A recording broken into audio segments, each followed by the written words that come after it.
আমি যে মৌজু নিয়েছি মৌজুর দিকেই যাব, কিন্তু একজন শায়ের লিখতে গিয়ে কত সুন্দর কালাম লিখেছেন, কত সুন্দর শের লিখেছেন। আমরা পীর তো অনেকে পেয়েছে, অনেকের নসিবে জুটেছে, কিন্তু খুশনসিব আমরা যে আমরা পীর পেয়েছি তো আলে নবীর সুরতে পেয়েছি। আলে নবীকে নিজের পীর ও মুর্শিদ রাহবার হিসাবে পেয়েছে, এটা আমাদের কিসমত, এটা আমাদের সৌভাগ্য। তো একজন শায়ের কত সুন্দর ভাবে লিখেছেন কি জানেন? আল্লাহু আকবার। या रसूल अल्लाह तेरी नस्ले पाक में है बच्चा बच्चा नूर का, और तू है आईने नूर तेरा सब घराना नूर का, तू है आईने नूर तेरा सब घराना नूर का। गुलामे कलीमी इसके बेलाली समात करुन। हजरते बेलाले हफ्सी रदियल्लाहु ताला अन्हु नबी पाकेर पाका पोख्ता आशिक चाहने वाला दीवाना हजरते बेलाल नबी पाकेर इश्क, नबी पाकेर मोहब्बत। इश्क बोलते गিয়ে একটা শব্দ মনে পড়ে গেল, প্রেম, ভালোবাসা।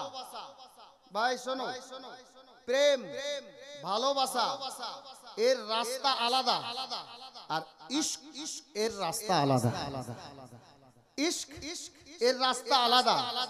কেউ কাউকে প্রেম করলে সম্ভব আছে ভুলে যেতে পারে, কেউ কাউকে ভালোবাসলে সম্ভব আছে ভুলে যেতে পারে, কিন্তু কসম খোদার যদি কোন লোকের সঙ্গে কোন লোককে ইশক হয়ে যায়, গলা চলে যাবে, উনি উনাকে ভুলতে পারবেন না। এই হালাত 1400 বছর পূর্বে আরবের মাটিতে উমাইয়ার বাড়িতে হযরতে বেলালে হাফসি নবী পাকের ইশকে পড়ে, নবী পাকের মধুমাখা কলমা পড়ে ঈমান আনলেন। বেলালে হাফসির সিনাতে পাথর চাপিয়ে দেওয়া হলো, বেলালের শব্দ বের হচ্ছে, আহ আহ শব্দ বের হচ্ছে। হযরতে বেলালকে বলা হচ্ছে, বেলাল মুহাম্মাদের কলমা ছেড়ে দাও, প্রাণে বেঁচে যাবে। বেলালে হাফসি ইশক বলতেছিল, এই উমাইয়া শোন, এই নালায়েক আবু জেহেল শোন, আমি বেলালকে আল্লাহ তাবারক ওয়া তাআলা শতবার দুনিয়াতে পাঠান, শতবার মৃত্যুবরণ করি, তো বেলাল আবার দুনিয়াতে দুবারা আসার চান্স যদি পেয়ে যায়, তো বেলালের জবানে এটাই সাদা হবে, লা ইলাহা ইল্লাল্লাহ মুহাম্মাদুর রাসূলুল্লাহ। হযরত গেরামি বেলালের ইশক দেখে হযরত সিদ্দিক আকবরের ইশক আরো জমে গেল। বেলালকে খরিদ করলো উমাইয়ার বাড়ি থেকে, নবীর কদমে দিয়ে দিল। তো বেলাল নবীর কদমে গিয়ে বলতেছিলেন, या रसूल अल्लाह जब तक बिके ना थे तो कोई पूछता ना था, या रसूल अल्लाह जब तक बिके ना थे तो कोई पूछता ना था, आपने खरीद कर मुझे अनमोल कर दिया। ए बेलाले हफ्सी जवान छिलो, अब गोलामे कलीमी, कलीमीर सच्चा आशिकेर जवान শুনে कलीमी दीवाना बोलছেন, या सैयदी मसरूर मियां जब तक बिके ना थे तो कोई पूछता ना था। कब बोलोगे, কখন বলবেন? मोहब्बते हाथ তুলে, या रसूल अल्लाह, या कलीमी, রঙে আসুন, या हुसैन, या रसूल अल्लाह। हजरते गिरामी सुनुन, इसके कलीमी दीवाना कलीमी বলছেন, বেলালে হাফসির ইশক তো এই মত ছিল, আর ইশকে কলীমি কিছু দিওয়ানার অন্তরে বেলালে হাফসির ইশকের ছিটা পড়ে গেছে। হযরতে বেলাল রাদিয়াল্লাহু তাআলা আনহুর ইশকের ছিটা যার দিলের মধ্যে পড়ে গেছে, ওনার জবান থেকে বের হচ্ছে, ইয়া সৈয়দি মসরুর মিয়াं जब तक बिके ना थे तो कोई पूछता ना था, आपने खरीद कर मुझे अनमोल कर दिया। মানুষের দেহের মধ্যে দিল কটা আছে বলেন তো? দিল কটা? দিল দুটো আছে না তিনটা? হ্যাঁ, একটাই। সত্যি একটাই দিল? আল্লাহু আকবার। এ দিওয়ানা শুনুন, হযরতে বেলাল বেলালের কথা যখন চলে এলো, আমি ওদিকে গেলেই 1 ঘন্টা কেটে যাবে। চট করে 1 মিনিটের মধ্যে দুটো কথা শুনেন। আমরা নবীর মহব্বতে, নবীর প্রেমে, নবীর ঘরে দিব তো দিব কি, নবীর আওলাদের নিকটে দিব তো দিব কি, দেওয়ার মতো তো কিছুই নেই। মানুষের আপন বলতে আছে কি?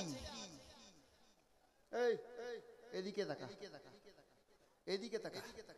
আপন বলতে কি আছে? জমি, আপনি মরে দেখেন আপনার ছেলের হবে। বাড়ি, আপনি মালিক আছেন, ইন্তেকাল করে দেখেন আপনার ছেলে মালিক হবে। গাড়ি, আপনি মরে দেখেন গাড়ি আপনার ছেলে বিক্রি করে দেবে। আপনি যেদিকে হাঁটেন আপন আছে কি? হযরতে গেরামি দিওয়ানে কালিমি শোনো, প্রত্যেক মানুষের দেহের মধ্যে আল্লাহ তাবারক ওয়া তাআলা একটি করে দিল দান করেছেন। দিল দান করেছেন, দিল। আল্লাহু আকবার কবীরা। নবীর দরবারে গোলামে কালিমি কেস করিয়েন।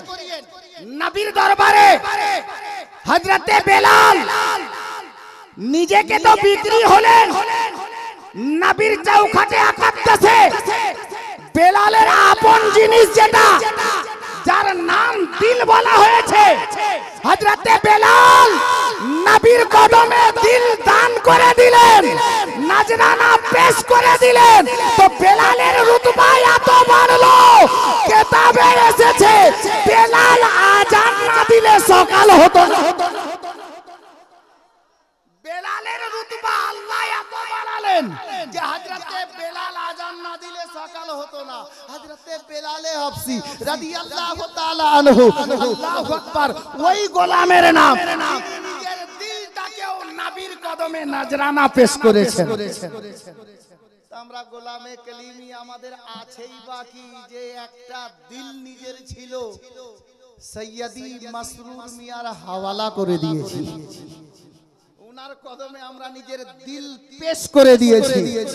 ইয়া সৈয়দি মাসরুর মিয়া, আমাদের যে আপন জিনিস দিল ছিল সেটাকেও আপনার কাছে আমরা বিক্রি করে দিয়েছি, আপনার কদমে আমরা লুটিয়ে দিয়েছি, নজরানা করে দিয়েছি। গোলামে কালিমি আশিক হো তো ऐसा हो, আরে বেলালে হাবশীর ছিটা মোহাব্বত আর ইশকের কিঞ্চিত পরিমাণে অন্তরে যদি চলে আসে, কসম খোদার আলে নবীর ইশক খোদার জান্নাতে আপনাকে পৌঁছে দেবে। আমি আয়াতে কারিমা তেলাওয়াত করেছি। আল্লাহর কোরআন খুলুন, কোরআনে পাকের মধ্যে আল্লাহ বলছেন মুহাম্মাদুর রাসূলুল্লাহ। সবাই পড়ি সাল্লাল্লাহু তাআলা আলাইহি ওয়াসাল্লাম। আল্লাহ তাবারক ওয়া তাআলা এই আয়াতে কারিমাতে আমাদেরকে কয়েকটা রাস্তার কথা ইশারা করেছেন, যিনারা জ্ঞানী মানুষ ক্যাচ করে নিয়েন। হযরতে গেরামি, আল্লাহু আকবার, দুনিয়ার বুকে অনেক মানুষ, মানব জাতি, জ্ঞানী গুণী বসবাস করেন। আমি এখন যদি বলি জাহেরি দৃষ্টিতে যে হুজুর পীর কিবলা স্টেজে উপস্থিত আছেন, সঠিক হবে হাজী সাহেব? হুজুর পীর কিবলা বর্তমানে স্টেজে হাজির আছেন জাহেরি দৃষ্টিতে। উনি তো দেখছেন ওখান থেকে আমাদেরকে যে আমরা কারা বসে আছি, এটা আমাদের আকীদা, ঈমান। জাহেরি দৃষ্টিতে উনি উপস্থিত নন, উনি এখানে হাজির হননি স্টেজে মেম্বারে রাসূলে। যদি বলি যে উনি স্টেজে হাজির আছেন, এটা কি ঠিক হবে? ঠিক হবে? ক্ষণিক্ষণের জন্য জাহেরি দৃষ্টিতে হবে না। কেন?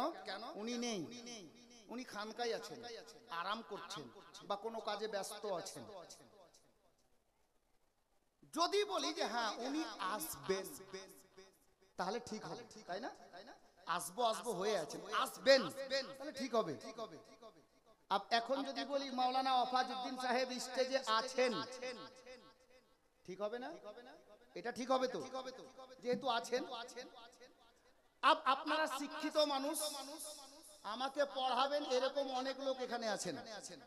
আপ খেয়াল করেন, আমার দিকে আসেন, একটু ব্রেনটা হাজির করেন। হুজুর পীর কিবলা স্টেজে উপস্থিত নয়, আর যদি বলি আছেন তাহলে সম্পূর্ণরূপে ভুল হবে। যদি বলি যে হ্যাঁ আসবেন তাহলে ঠিক হবে। अब मौलाना आफाजुद्दीन कलीमी साहेब বসে আছেন, যদি বলি হ্যাঁ মৌলানা আফাজউদ্দিন কালিমি সাহেব আছেন তাহলে এটা সঠিক হলো। তার মানে স্পষ্ট যিনি হাজির থাকেন, প্রেজেন্ট থাকেন, উপস্থিত থাকেন, উনার ক্ষেত্রে আছেন শব্দ ব্যবহার হয়, তাই না? আছেন শব্দ উনার ক্ষেত্রে ব্যবহার হয়। আপ গোলামে কালিমি শিক্ষিত সমাজ, সুধী সমাজ লক্ষ্য করুন, আল্লাহ তাবারক ওয়া তাআলা কালামে পাকে কি বলছেন? মুহাম্মাদুর রাসূলুল্লাহ, আল্লাহ বলছেন মুহাম্মদ সাল্লাল্লাহু তাআলা আলাইহি ওয়াসাল্লাম আমার প্রিয়তম রাসূল আছেন। আল্লাহ বলছেন আছেন। আব দুনিয়ার সমস্ত মানুষকে বলতে চাই, এটা কোনো মোল্লা বলছেন না, আল্লাহ বলছেন আছেন। আল্লাহ বলছেন আব দুনিয়াতে কোন লোকের নবী মরতে পারে, আমাদের নবী হায়াতুন নবী, জিন্দা নবী, কালো আছেন, আজও আছেন, তা কিয়ামত আছে। আমাদের নবী জিন্দা নবী, আমাদের নবী মরেন নাই, আমাদের নবী জিন্দা আছেন। আল্লাহু আকবার। আব আসুন মোহাব্বতে রাসূল শ্রবণ করুন। মোহাব্বতে রাসূল, আমরা নবীর নুরানি মাহফিলে বসে আছি, হাজী সাহেবগণ প্রেজেন্ট আছেন, উপস্থিত আছেন, হুজুরও শ্রবণ করছেন। এটা আমাদের খুশনসিবি যে আমরা মোহাব্বতে বসে আছি, হুজুর শুনছেন, আমি দাঁড়িয়ে বলছি, উনি শুনছেন। এটা ওনার মোহাব্বত আমাদেরকে এখানে হাজির করেছে।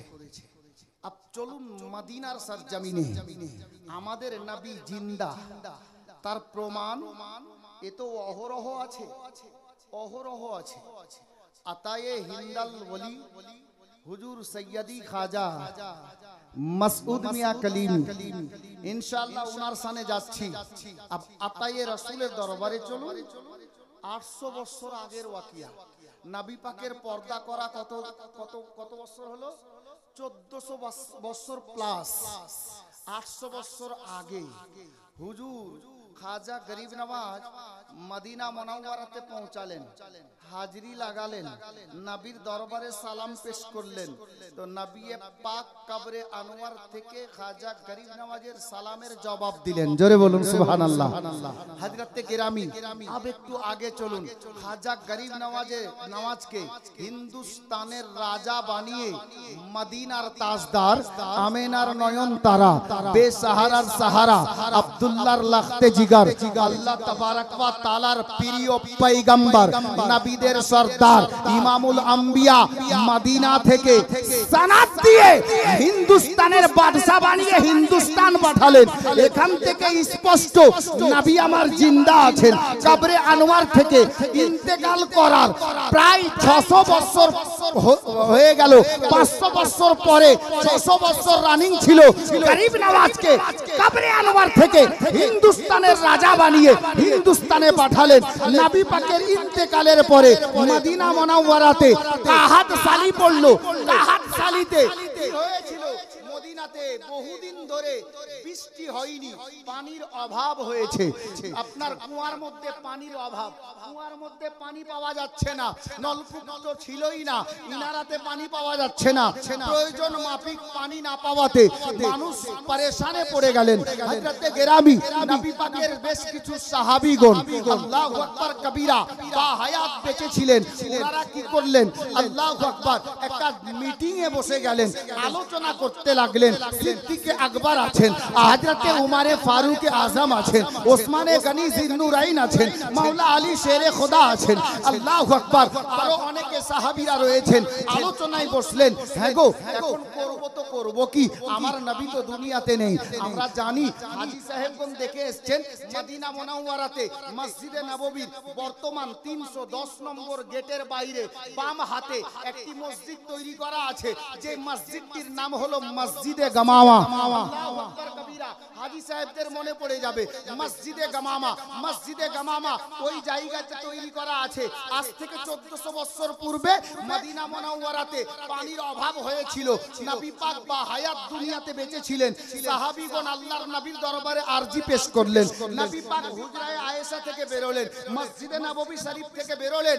মসজিদে গামামা যে জায়গায় বর্তমানে প্রেজেন্ট বা হাজির বা উপস্থিত আছে, ওটা একটা ফাঁকা জায়গা, খোলা আসমানের নিচে। মায়ার নবী দাঁড়ালেন আল্লাহর দরবারে, বৃষ্টির জন্য দোয়া করেছিলেন। আল্লাহ তাবারক ওয়া তাআলা নবী পাকের দোয়া নিজের পবিত্র দরবারে আকাদ্দাসে কবুল করে নিয়ে মদিনা মুনাওয়ারাতে রহমতের বৃষ্টি বর্ষণ করেছিলেন।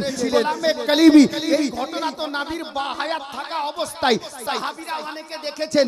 সাহাবীরা বলতে লাগলেন, এই নবীর দিওয়ানারা, আমাদের নবী তো পর্দা করে কবরে আনোয়ারে তাশরীফ ফরমা, উনি তো দুনিয়া থেকে পর্দা করে গেছেন।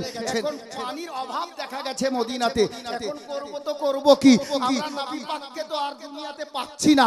নবী পাকের দরবারে আরজি পেশ করতাম। আল্লাহু আকবার কবীরা। তাদের মধ্যে একজন সাহাবীর জবান থেকে বেরোলো, এই আমার নবীর প্রেমিকেরা শোনো, একটা কাজ করো, চলো আমরা যাই আম্মা জান আয়েশার দরবারে। আম্মা জান আয়েশার দরবারে গিয়ে আমরা আরজি পেশ করব। ওগো আম্মা জান আয়েশা, দাঁড়িয়ে যান, হুজুর তাশরীফ নিয়ে আসছেন।